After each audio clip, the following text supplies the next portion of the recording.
मेरे सबसे अच्छे दोस्त ने मुझे म्यांमार बॉर्डर बुलाकर धोखा दे दिया, लेकिन वहां पहुंचकर मुझे पता चला कि वहां की बॉस मेरी ही गर्लफ्रेंड थी। शुरुआत में उसने मेरी हर बात मानी, लेकिन आखिर में मुझे कुत्ते की तरह लोहे के पिंजरे में बंद कर दिया गया। मैंने भागने की हर कोशिश की, लेकिन आखिर में भागने में फेल हो गया और मुझे टॉर्चर करके मार डाला गया। लेकिन जब मैंने दोबारा आंखें खोली तो मैं उस दिन वापस आ चुका था जिस दिन पहली बार इस पार्क में आया था। हम कंपनी पहुंच चुके हैं, अब बस खूब पैसा कमाना है। मैंने ऊपर देखा, वही ऊंची दीवारें, वही पार्क और सामने वही जाना पहचाना इंसान। सब कुछ पहले जैसा ही था। धीरे धीरे खुलते उस गेट को देखकर मैं अपने अंदर भागने की इच्छा को बड़ी मुश्किल से दबा रहा था। पिछली जिंदगी में भी इसी वक्त मुझे एहसास हुआ था कि जाओ बुजू ने मुझे धोखा दिया है। गेट खुलते ही मैं पूरी ताकत से बाहर भागा था, लेकिन आखिर में पकड़ा गया। उसने वहीं मुझे कई थप्पड़ मारे और लोगों से मुझे वाटर जेल में फेंकवा दिया। मैंने वहां 3 दिन और 3 रातें बिताई और जब मैं पूरी तरह टूट चुका था तभी मेरे कानों में एक साफ इलेक्ट्रॉनिक आवाज गूंजी, होस्ट डरिए मत, सिस्टम हमेशा आपके साथ रहेगा। होस्ट कृपया अपना वेलकम गिफ्ट रिसीव कीजिए। मैं गिफ्ट रिसीव करने ही वाला था कि जाओ बुजू ने अचानक मेरे कंधे को पकड़ लिया। जल्दी चल, इतना सुस्त मत बन, मैं तुझे बता रहा हूँ। कंपनी में आने के बाद बॉस जो बोले वही करना। उस वक्त मैं उससे भिड़ने की हिम्मत नहीं कर पाया, इसलिए सिर्फ मासूम बनने का नाटक करते हुए सिर हिला दिया। जब जाओ बुजू लगातार कंपनी के बारे में बोले जा रहा था, मैं बाहर से ध्यान से सुनने का नाटक कर रहा था, लेकिन मन ही मन बोला, गिफ्ट रिसीव करो, रिवॉर्ड। होस्ट को दुनिया भर के सोशल ऑर्गेनाइजेशन मेंबर्स की कॉन्टैक्ट बुक मिली, रिवॉर्ड। होस्ट को दुनिया की 7000 से ज्यादा लैंग्वेजेस का मास्टरी स्किल मिला, रिवॉर्ड। होस्ट को सुपर स्ट्रॉन्ग बॉडी और अल्टीमेट फाइटिंग स्किल्स मिले, रिवॉर्ड। होस्ट को सुपर इनविंसिबल कॉन्सेंट्रेटेड डीबीवी की एक बॉटल मिली। इतने शानदार रिवॉर्ड्स देकर होस्ट खुश है ना? खुश किस बात का? पैसे कहाँ हैं? तुम तो गॉड लेवल रिच सिस्टम होने वाले थे, फिर पैसा कहाँ है? इस वक्त मुझे सिर्फ पैसे चाहिए थे, क्योंकि इस नरक जैसी जगह में सिर्फ ऐसा ही जान बचा सकता था। लेकिन सिस्टम बोला, मैं गॉड लेवल रिच सिस्टम जरूर हूँ,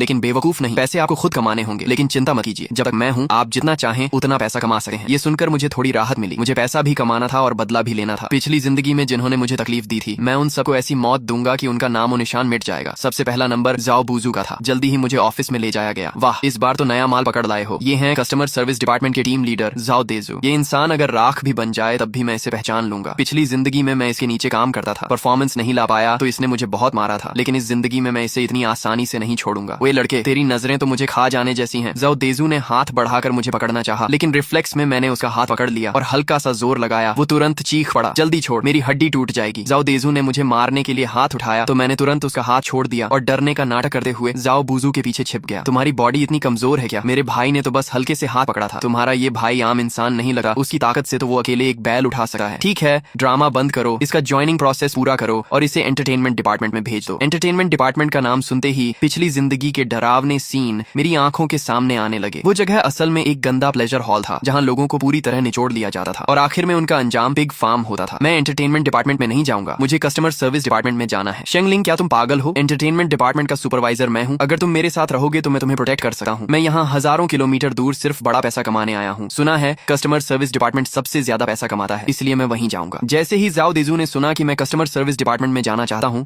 वो तुरंत मुझे लेकर ज्वाइनिंग कराने लगा और लगातार मेरी तारीफ करता रहा कि मेरी सोच बड़ी है और मेरा विजन बहुत बड़ा है। लेकिन उसके दिमाग में क्या चल रहा था मैं अच्छी तरह जानता था। ज्वाइनिंग करते वक्त मुझसे जबरदस्ती स्लेव कॉन्ट्रैक्ट साइन करवाया गया। मेरा फोन, आईडी कार्ड और पासपोर्ट सब छीन लिया गया और बेंग खड़ा जाओ देजू मुझे देकर ताने मारने लगा। बाद में रोते हुए मेरे पास मदद मांगने मत आना, इतना कहकर वो मुड़कर चला गया। जैसे ही मुझे प्रोटेक्ट करने वाला कोई नहीं रहा, जाओ देजू फिर से अकड़ में आ गया। घुटनों पर बैठ और मेरे जूते चाट, फिर मैं तेरी बदतमीजी माफ करूंगा। बकवास बंद करो, जल्दी मुझे एक कंप्यूटर दो, मुझे पैसा कमाना शुरू करना है। मैं इसलिए इतना जल्दी कर रहा था क्योंकि सिस्टम ने इमरजेंसी नोटिफिकेशन दिया था कि 10 बिलियन वैल्यू का एक बड़ा डील डिटेक्ट हुआ है। कमाल है, तूने मेरी बात काटने की हिम्मत कैसे की? इस महीने हमारे ग्रुप का टारगेट पूरा हुआ या नहीं? सिर्फ 1 हफ्ता बचा है, अगर टारगेट पूरा नहीं हुआ तो सजा मिलेगी। जाओ देजू के चेहरे पर शॉक साफ दिख रहा था। उसे देखकर मुझे समझ आ गया कि उसका टारगेट अभी तक पूरा नहीं हुआ है। मेरे पास तुम्हारे साथ टाइम वेस्ट करने का वक्त नहीं है, जल्दी करो, मुझे पैसा कमाना है, अभी इसी वक्त काम शुरू करना है। मुझे इतना उत्साहित देकर जाओ देजू ने मुझे परेशान करना बंद कर दिया और मुझे ऑफिस की तरफ ले गया। ऑफिस के अंदर हर कोई पूरी मेहनत से काम कर रहा था। उनके पैर तक वर्क स्टेशन से जंजीरों में बंधे हुए थे। मैं अपनी सीट पर जाकर बैठ गया और सिस्टम स्क्रीन पर दिख रहे फोन नंबर को देखने लगा। सिस्टम बोला, होस्ट ये जापान के यामागुची ग्रुप के बॉस का नंबर है, उसे तुरंत हथियारों की एक बड़ी खेप चाहिए। आप बस कॉल कीजिए और मेरे बताए अनुसार बात कीजिए, आपको ये 10 बिलियन मिल जाएंगे। मैंने गहरी सांस ली और नंबर डायल किया। जल्दी ही कॉल कनेक्ट हो गई। फोन के दूसरी तरफ एक मिडिल एज आदमी की आवाज आई। अगले ही पल सिस्टम स्क्रीन पर प्रॉम्प्ट आया और मैंने तुरंत फ्लुएंट जापानीज में उससे बात करना शुरू कर दिया। आसपास के लोग शॉक होकर मुझे देखने लगे। जाओ देजू गुस्से में मेरी तरफ बढ़ा, ये क्या कर रहा है तू? लेकिन वो मेरी बात सुनकर वहीं जम गया। इसके बाद मैं फिर फोन पर बात करने लगा। सब कुछ स्मूथ रहा। मेरी और उस बॉस की काफी अच्छी बातचीत हुई और मैंने उसे बैंक अकाउंट नंबर दे दिया। अगले ही पल मेरी स्क्रीन पर दिखा कि उस कार्ड में 10 बिलियन येन ट्रांसफर हो चुके हैं। जाओ देजू स्क्रीन को घूरते हुए एक्साइटमेंट में अपना मुंह पकड़कर खड़ा रह गया। जैसे ही मैंने कॉल काटी वो खुद को रोक नहीं पाया। 10 बिलियन, ये नया लड़का 10 बिलियन कमा लाया। पूरा ऑफिस शॉक में था। जाओ देजू खुशी से नाचने लगा जैसे पैसा उसके पॉकेट में आने वाला हो। ये खबर जल्दी ही पीछे बैठे असली बॉस तक पहुंच गई और आधे घंटे के अंदर वो कस्टमर सर्विस डिपार्टमेंट में आ गया। जैसे ही मैंने उस हिडन बॉस को देखा मेरी आंखें सिकुड़ गईं। वो वही इंसान था जिस पर मैंने सबसे ज्यादा भरोसा किया था। जब वो मेरे सामने आई तो मेरा दिल जोर से धड़क उठा। लिन नियन शू के खूबसूरत चेहरे पर एक प्रोफेशनल स्माइल थी। वो मुझे ऐसे देख रही थी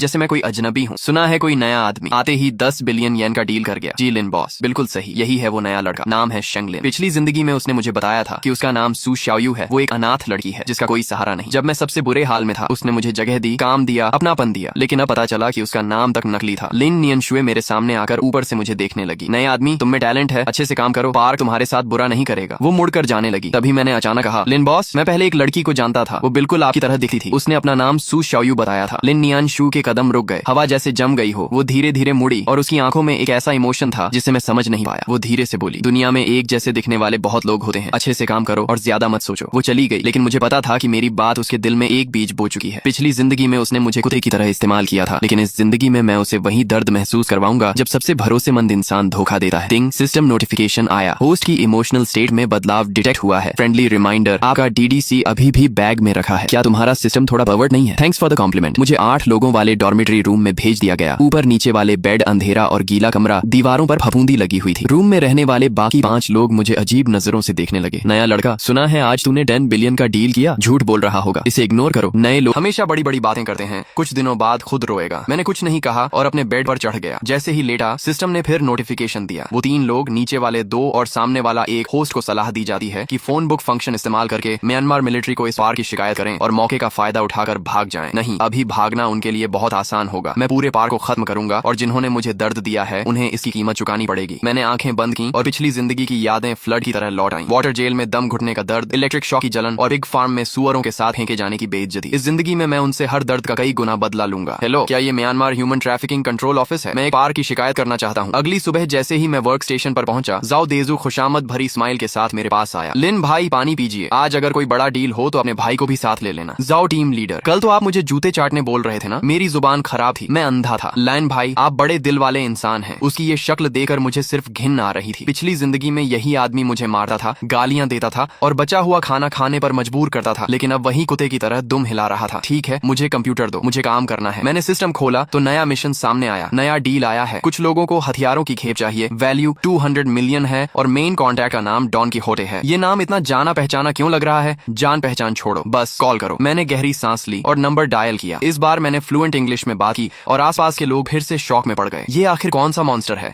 आधे घंटे बाद 200 मिलियन यूरो अकाउंट में आ गए और पूरा ऑफिस पागल हो गया। 200 मिलियन यूरो, हे भगवान! लेकिन मुझे पता था ये तो सिर्फ शुरुआत है। मैं इसी पैसे से इस नरक जैसी जगह में अपनी ताकत खड़ी करूंगा। 200 मिलियन यूरो वाले डील ने पूरे पार को हिला दिया और 1 घंटे के अंदर लिन नियन शू फिर से कस्टमर सर्विस डिपार्टमेंट में आ गई। शेंग लिन, मेरे ऑफिस में आओ। उसकी आवाज ऐसी थी जिसे मना नहीं किया जा सकता था। मैं उसके पीछे लग्जरी ऑफिस में गया और उसने मुझे बैठने का इशारा किया। तुम आखिर हो कौन? एक ऐसा इंसान जो पैसा कमाना चाहता है। कोई आम इंसान 7000 से ज्यादा लैंग्वेजेस नहीं जान सकता, ना यामागुची ग्रुप को जान सकता है और ना ही माफिया के साथ बिजनेस कर सकता है। लिन बॉस, आप भी तो सू शाओयू नहीं है? सही कहा ना? कमरे की हवा फिर जम गई। लिन नियन शुए का चेहरा बदल गया। अब वो खतरनाक लग रही थी। तुम आखिर जानते क्या हो? मैं जानता हूँ कि 3 साल पहले आप चाइना गई थी। वहाँ आपकी मुलाकात शेंग लिन नाम के आदमी से हुई थी। उसने आपको अपनी जिंदगी बचाने वाली समझा था, लेकिन आखिर में आपने उसे पिग फार्म में बंद कर दिया। लिन नियन शुए अचानक खड़ी हो गई। उसका चेहरा पूरी तरह सफेद पड़ चुका था। तुम आखिर हो कौन? मैं कौन हूँ ये इंपॉर्टेंट नहीं है। इंपॉर्टेंट ये है कि मिस लिन, मैं आपसे एक डील करना चाहता हूँ। लिन नियन शुए ने मेरी तरफ देखा। उसकी आंखों में पहली बार डर दिखाई दिया। कैसी डील? मुझे इस पूरे पार की मैनेजमेंट पावर चाहिए। तुम पागल हो गए हो? मैं पागल नहीं हूँ। मैं इस पूरे पार की अर्निंग 10 गुना बढ़ा सकता हूँ। मैं दुनिया भर के बड़े नेताओं को हमारा क्लाइंट बना सकता हूँ। मैं इस पार को अंडरग्राउंड से आधा लीगल लेवल तक ले जा सकता हूँ। इसके बदले में यहाँ हर फैसला मेरा होगा। मैं तुम पर भरोसा क्यों करूँ? मैंने अपना फोन निकाला और सिस्टम स्क्रीन खोल दी। उस पर अनगिनत नंबर्स दिखाई दे रहे थे। ये दुनिया भर के अमीर लोगों और माफिया बॉसेस के प्राइवेट नंबर्स थे। यहाँ तक कि तुम्हारे पार के पीछे छिपे असली सपोर्टर म्यांमार बॉर्डर आर्मी के जनरल मिन आउंग का नंबर भी था। लिन नियन शुए का चेहरा पूरी तरह बदल गया। जनरल मिन आउंग इस पार का असली मालिक था और उसका नंबर बहुत कम लोगों को पता था। तुम्हारे पास ये नंबर कैसे है? मिस लिन, आपको सिर्फ इतना जवाब देना है, हाँ या ना। लिन नियन शुए काफी देर तक चुप रही, फिर धीरे से बोली। मैं मुड़ा और वहां से बाहर चला गया। उसे अकेले कुर्सी पर बैठे छोड़कर ऑफिस से बाहर निकलते ही सिस्टम ने नोटिफिकेशन दिया, होस्ट कमाल हो लेकिन सावधान रहना। लिन नियन शुए इतनी आसान और सीधी इंसान नहीं है। रात को मैं बेड पर लेटा हुआ आज की सारी बातें सोच रहा था। लिन नियन शुए के रिएक्शन से साफ था कि अब उसे मेरी आइडेंटिटी पर शक होने लगा है। शेंग लिन, सो गए क्या? ये मेरे ऊपर वाले बेड पर सोने वाला कमजोर सा लड़का शाओ वंग था। पिछली जिंदगी में उसे भी टॉर्चर करके मार दिया गया था। क्या हुआ? तुम सावधान रहना। आज कुछ लोग तुम्हारे बारे में पूछताछ कर रहे थे। कौन लोग? सिक्योरिटी डिपार्टमेंट वाले। वो कह रहे थे कि तुम बहुत ज्यादा अटेंशन ले रहे हो, इसलिए तुम्हें सबक सिखाना चाहते हैं। सिक्योरिटी डिपार्टमेंट इस पूरे पार की सबसे खतरनाक जगह थी। वो ना मानने वाले एम्प्लॉइज को पनिश करते थे और उनके तरीके बेहद क्रूअल थे। पिछली जिंदगी में सिक्योरिटी हेड लीहू ने खुद मुझे भी केज में फेंका था। इस जिंदगी में वो इतनी जल्दी बेचैन हो गया। थैंक्स शाओवांग, मुझे समझ आ गया। शेंगलिन, क्या तुम मुझे भी यहाँ से बाहर ले जा सकते हो? मैं यहाँ नहीं रहना चाहता, मुझे घर जाना है। उसकी आंखों में वही डर और उम्मीद थी जो कभी मेरी आंखों में थी। इंतजार करो, मैं तुम्हें यहाँ से बाहर निकालूंगा। लेकिन अभी नहीं, अभी सही समय नहीं आया। अगले दिन दोपहर में मैं खाना लेकर बैठा ही था कि 5 बड़े बॉडीगार्ड्स ने मुझे घेर लिया। उनका लीडर सिक्योरिटी मिनिस्टर ली हू था, जिसका चेहरा खतरनाक और आंखें बेहद डरावनी थी। तुम ही शेंगलिन हो, सुना है तुम बहुत एटीट्यूड दिखा रहे हो। अभी कुछ दिन हुए हैं और तुम मेरे सिर पर चढ़ने लगे हो। पूरा कैफेटेरिया अचानक शांत हो गया। सब लोग हमारी तरफ देखने लगे। झाओ देंजू दूर खड़ा तमाशा देख रहा था और उसके चेहरे पर खुशी साफ दिखाई दे रही थी। मिनिस्टर ली, अगर कुछ कहना है तो सीधे बोलो, मेरा खाना खाने का टाइम वेस्ट मत करो। साले, तुझे बहुत घमंड हो गया है क्या? उसने मेरा कॉलर पकड़ने के लिए हाथ बढ़ाया, लेकिन मैंने उसका रिस्ट पकड़ लिया और हल्का सा दबाव डाला। छोड़ो मिनिस्टर ली, आपकी बॉडी तो इतनी स्ट्रांग भी नहीं है। ली हू दर्द से पसीना पसीना हो गया। उसके आदमी आगे बढ़े, लेकिन मेरी आंखों को देखकर रुक गए। जाकर अपने मालिक से कहना कि 3 दिन तक मुझे परेशान न करे। 3 दिन बाद हिसाब करने के लिए बहुत समय मिलेगा। ली हू अपना रिस्ट पकड़कर शर्मिंदा हालत में वहां से चला गया। पूरा कैफेटेरिया फुसफुसाने लगा। ये आदमी कौन है? ली हू तक को मार दिया क्या? इसे अपनी जान की परवाह नहीं? मैं वापस अपने वर्क स्टेशन पर आया तो झाओ देजू मेरे पीछे आ गया। शेंगलिन, क्या तुम पागल हो गए हो? तुमने ली हू को भी नाराज कर दिया। झाओ भाई, अभी तो आप बड़ा मजा ले रहे थे ना। मैं तुम्हारी चिंता कर रहा था, तुम्हें मैं यहाँ लाया हूँ। अगर तुम्हारे साथ कुछ हुआ तो मैं भी नहीं बचूंगा। तो आपकी चिंता के लिए धन्यवाद झाओ भाई। लिटिल चैन, इतना ओवर कॉन्फिडेंट मत बनो। तुम चाहे कितना भी पैसा कमा लो, अगर तुम्हारे पास सपोर्ट नहीं होगा तो एक दिन सब खत्म हो जाएगा। मैं उसकी तरफ देखता रहा। पिछली जिंदगी में उसी ने मुझे इस पार्क में लाकर फंसाया था और मेरी पिटाई और टॉर्चर होते हुए देखता रहा था, लेकिन अब वो खुद को अच्छा इंसान दिखा रहा था। झाओ भाई, आप जानते हैं मुझे सबसे ज्यादा किस तरह के लोग पसंद नहीं है? कैसे लोग? फेक लोग। झाओ देजू चुप हो गया और मैं वापस काम करने लगा। तभी सिस्टम ने नोटिफिकेशन दिया, होस्ट लिन नियन शुए की तरफ से मूवमेंट शुरू हो चुकी है। उसने आज रात 8 बजे आपको अपने ऑफिस में बुलाया है। आखिरकार वो समय आ ही गया। रात 8 बजे मैं समय पर लिन नियन शुए के ऑफिस पहुंचा। वहां उसके अलावा एक मिडिल एज्ड आदमी भी बैठा था। पार्क का असली सेकंड इन कमांड रणनीतिकार ओल्ड छियन। मिस्टर शेंग बैठिए। थैंक्स। आपकी कंडीशन के बारे में मिस लिन ने हमें बताया है। सच कहूं तो आपकी बातें बहुत ज्यादा एरोगेंट लगती हैं, लेकिन मेरे पास ऐसा कॉन्फिडेंस रखने की ताकत है, ये बात सही है। लेकिन हमारे मन में एक सवाल है, तुम्हें इस पार्क की मैनेजमेंट पावर ही क्यों चाहिए? तुम्हारी एबिलिटी के साथ तुम खुद भी एम्पायर खड़ा कर सकते हो। क्योंकि मैं इस जगह से नफरत करता हूँ। ओल्ड छियन और लिन नियन शुए ने एक दूसरे को देखा। मैं इस इंसानों को निगलने वाली जगह से नफरत करता हूँ। यहाँ के हर इंसान से नफरत करता हूँ। मैं इसे बदलना चाहता हूँ। बदलना? कैसे बदलना? इस पार्क को बड़ा बनाकर, इसे लीगल कंपनी बनाकर, पूरी तरह क्लीन बिजनेस में बदलकर। उस समय तुम्हें डर में जीने की जरूरत नहीं होगी। एम्प्लॉइज को बंद करके टॉर्चर नहीं किया जाएगा और हर इंसान सम्मान से जी सकेगा। ओल्ड छियन काफी देर तक चुप रहा। क्या तुम्हें पता है जनरल मिंग आओ को सबसे ज्यादा क्या चाहिए? पैसा। अगर उसे ज्यादा पैसा मिले तो हर चीज पर बात हो सकती है। तुम मेरी सोच से भी ज्यादा इंटेलिजेंट हो। 3 दिन बाद जनरल मिंग आओ तुमसे मिलना चाहता। दिन बाद मुझे पार्क के सबसे अंदर बने कॉन्फ्रेंस रूम में ले जाया गया। जनरल मिंग आओ मुख्य सीट पर बैठा था और उसके पीछे 4 हेविली आर्म्ड गार्ड्स खड़े थे। तो तुम ही हो? जनरल को प्रणाम। सुना है तुम मेरा पार्क संभालना चाहते हो। संभालना नहीं, कोऑपरेशन करना चाहता हूँ। क्या फर्क है? संभालना मतलब आपका बिजनेस छीनना, कोऑपरेशन मतलब आपको पहले से ज्यादा अमीर बनाना। सुनाओ। मैंने सिस्टम प्रोजेक्शन खोला और स्क्रीन पर डिटेल्ड बिजनेस प्लान दिखने लगा। पहला स्टेप, पार्क को सिर्फ स्कैम बिजनेस से निकालकर मल्टी बिजनेस मॉडल बनाना, जिसमें cross border e commerce, online games और लाइव स्ट्रीम सेलिंग शामिल होगी। दूसरा स्टेप, ओवरसीज ब्रांचेस बनाकर बिजनेस को साउथ ईस्ट एशिया तक फैलाना। तीसरा स्टेप, सब कुछ लीगल बनाकर होल्डिंग कंपनी एस्टेब्लिश करना और प्रॉपर इन्वेस्टमेंट लाना। इससे अभी से ज्यादा कमाई होगी। अभी साल का कितना प्रॉफिट है? 3 अरब। 3 साल बाद मैं इसे 30 अरब तक पहुंचा दूंगा। कमरे में सन्नाटा छा गया। मिंग आओ काफी देर तक मुझे घूरता रहा। अगर तुमने मुझे धोखा दिया तो? जनरल, मेरी जान आपके हाथ में है। मैं आपको धोखा देने की हिम्मत करूंगा? मीटिंग रूम से बाहर निकलते ही मैंने गहरी सांस ली। सिस्टम ने प्रॉम्प्ट दिया, होस्ट कमाल हो। मिंग आओ मान गया। ये तो बस शुरुआत है। लेकिन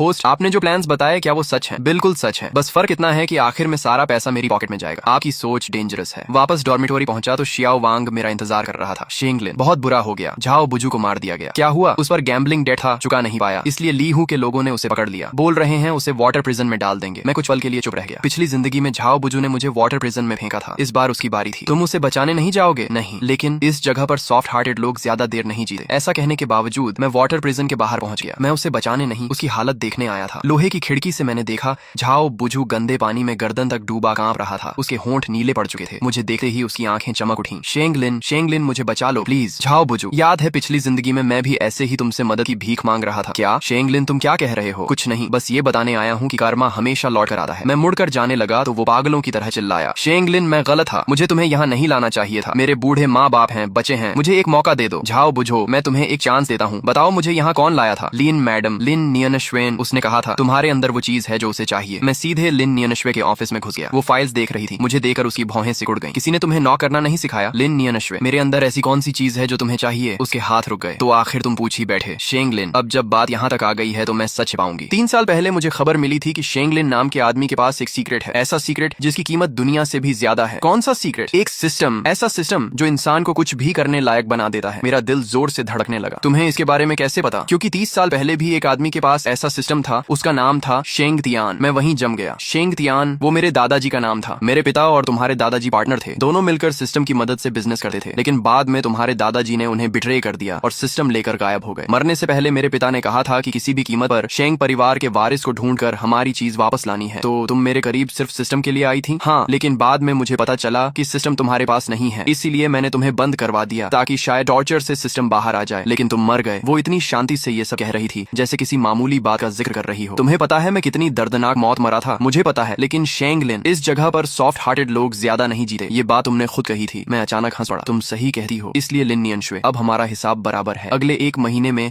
मैंने पार्क में बड़े बदलाव शुरू कर दिए। प्लान के मुताबिक पार्क का नाम बदलकर Myanmar cross border e commerce industrial park कर दिया गया। ऊपर से सब लीगल बिजनेस दिखता था, लेकिन अंदर अभी भी ग्रे बिजनेस चलता था। बस उसका हिस्सा बहुत कम कर दिया गया था। पोस्ट इस महीने की रिपोर्ट, लीगल बिजनेस से 50 मिलियन प्रॉफिट, ग्रे बिजनेस से 200 मिलियन, टोटल 250 मिलियन। मिंगाओ बहुत खुश है। शियाओ वांग और बाकी लोग, शियाओ वांग को लीगल बिजनेस ग्रुप में शिफ्ट कर दिया गया है। अब वो कस्टमर सर्विस सुपरवाइजर है। Monthly salary 20,000। बाकी जिन लोगों को आपने प्रोटेक्ट किया था उन्हें भी सेफ जॉब्स दे दी गई हैं। मैं खिड़की के बाहर देखने लगा। पार्क की ऊंची दीवारें अभी भी थीं, लेकिन कम से कम अब अंदर के लोगों को मार खाने, बंद होने या बेचे जाने का डर नहीं था। होस्ट, अब आगे क्या? लिन नियनशुए पर नजर रखो। वो अभी शांत है, रोज ऑफिस वर्क संभाल रही है। कोई एबनॉर्मल एक्टिविटी नहीं, लेकिन सिस्टम ने डिटेक्ट किया है कि वो सीक्रेटली मिंग आओ से कांटेक्ट में है। मुझे पता है वो क्या चाहती है। वो चाहती है कि मैं पार्क को बड़ा कर दूं और फिर मुझे रास्ते से हटाकर सब खुद ले ले। मैं सीधे उसके ऑफिस में गया। लिन नियनशुए, तुम्हारे और मिंग आओ के बीच क्या चल रहा है मुझे सब पता है। तुम चाहती हो कि मैं पार्क को बड़ा करूं और फिर तुम दोनों मिलकर मुझे बाहर निकाल दो, सही? शेंग लिन, तुम सच में बहुत ज्यादा स्मार्ट हो। इतना स्मार्ट की डर लगता है। मैं तुम्हें ब्लेम नहीं करता। अगर मैं तुम्हारी जगह होता तो शायद यही करता। तो आज यहाँ क्यों आए हो? मुझे मारने? मारना वो तो बहुत आसान पनिशमेंट होगी। मैं चाहता हूँ कि तुम अपनी आंखों से देखो कि जो चीजें तुम्हारी होनी चाहिए थी वो एक एक करके मैं कैसे छीनता हूँ। लिन नियनशुए का चेहरा बदल गया। आज से तुम इस पार्क की इंचार्ज नहीं हो। मैं मिंग आओ से कहूंगा कि तुमने पार्क का पैसा गबन किया है और इन्वेस्टिगेशन तक तुम्हें सस्पेंड किया जाता है। वो तुम्हारी बात मानेगा? हाँ, क्योंकि मैंने उसे ऐसे सबूत दिए हैं जिन्हें वो इग्नोर नहीं कर सकता। मिंग आओ अकाउंट बुक्स देख रहा था और उसका चेहरा गुस्से से भरा था। लिन नियनशुए, इन अकाउंट्स के बारे में क्या कहना है? जनरल, ये फेक हैं, ये सब फॉर्ज्ड है। सच या झूठ इन्वेस्टिगेशन में पता चल जाएगा। गार्ड्स, इसे ले जाओ और पूरी जांच करो। लिन नियनशुए को घसीट कर ले जाया जा रहा था, लेकिन उसकी नजरें अब भी मुझ पर टिकी थीं। तुम इसका पछतावा करोगे। मुझे सबसे ज्यादा पछतावा पिछली जिंदगी में तुम पर भरोसा करने का है। लिन नियनशुए को उसी वाटर प्रिजन में बंद कर दिया गया जहां उसने न जाने कितने लोगों को डाला था। मैं बाहर खड़ा उसकी हालत देख रहा था। देख लिया? हाँ, देख लिया। लिन नियनशुए, पता है मुझे तुम्हारा शुक्रिया अदा करना चाहिए। किस लिए? इसलिए कि तुमने मुझे सिखाया कि इस दुनिया में इंसान सिर्फ खुद पर भरोसा कर सकता है। लिन नियनशुए को बंद हुए तीसरा दिन था जब ली हु अचानक लोगों के साथ मेरे ऑफिस में घुस आया। शेंग लिन, जनरल तुम्हें बुला रहा है। क्यों? जाकर पता चल जाएगा। उसके चेहरे को देखकर मुझे समझ आ गया कुछ गड़बड़ है। तभी सिस्टम ने वार्निंग दी। वार्निंग, टारगेट इमोशंस एबनॉर्मल हैं। 80% प्रोबेबिलिटी है कि वे आपके खिलाफ कदम उठाएंगे। क्या वो मुझे मारना चाहते हैं? लिन नियनशुए ने सब कबूल कर लिया है। उसने कहा है कि असली खतरा आप हैं। अगर आपको जिंदा छोड़ा गया तो एक दिन आप जरूर कंट्रोल ले लेंगे। चलो जल्दी। ली विभागाध्यक्ष, क्या तुम्हें पूरा यकीन है कि तुम मुझे वहां ले जाना चाहते हो? चुपचाप चल। मैं उठकर उसके पीछे चल पड़ा। कॉरिडोर से गुजरते वक्त मेरी नजर शियाओ वांग पर पड़ी। उसने हल्का सा सिर हिलाया। मीटिंग रूम में मिंग आओ मुख्य सीट पर बैठा था और चारों तरफ गार्ड्स खड़े थे। लिन नियनशुए भी वहीं थी और उसके चेहरे पर जीत की मुस्कान थी। शेंग लिन, किसी ने मुझसे कहा है कि तुम मेरी जगह लेना चाहते हो, तो आप क्या सोचते हैं? अगर मैं उसकी बात मानता तो तुम्हें यहाँ बुलाता नहीं, सीधे मरवा देता। आप काफी स्मार्ट हैं, इसीलिए मैं तुम्हें एक मौका दे रहा हूँ। अपनी लॉयल्टी साबित करो। कैसे? इसे मार दो। उसने उंगली लिन नियनशुए की तरफ कर दी। उसकी मुस्कान तुरंत गायब हो गई। जनरल, तुम दोनों में से सिर्फ एक ही जिंदा रहेगा। शेंग लिन, फैसला तुम करो। मैंने लिन नियनशुए की तरफ देखा। पहली बार उसकी आंखों में असली डर दिखाई दे रहा था। जनरल, अगर मैं इसे मार दूं तो क्या आप मुझ पर भरोसा करेंगे? करूंगा। ठीक है। मैं उसकी तरफ बढ़ने लगा। वो पीछे हटी गई। शेंग लिन, तुम मुझे नहीं मार सकते। मैं तुम्हारे दादाजी का सीक्रेट जानती हूँ। कौन सा सीक्रेट? तुम्हारे दादाजी ने मेरे पिता को बिट्रे नहीं किया था, बल्कि मेरे पिता उन्हें मारना चाहते थे, इसलिए वो सिस्टम लेकर भाग गए। वो सिस्टम शुरू से तुम्हारे परिवार का था। मैं कुछ पल के लिए जड़ हो गया। मरने से पहले मेरे पिता ने कहा था कि शेंग परिवार के वारिस को ढूंढकर सिस्टम वापस लाना, इसलिए नहीं कि वो उनका था, बल्कि इसलिए कि उन्हें डर था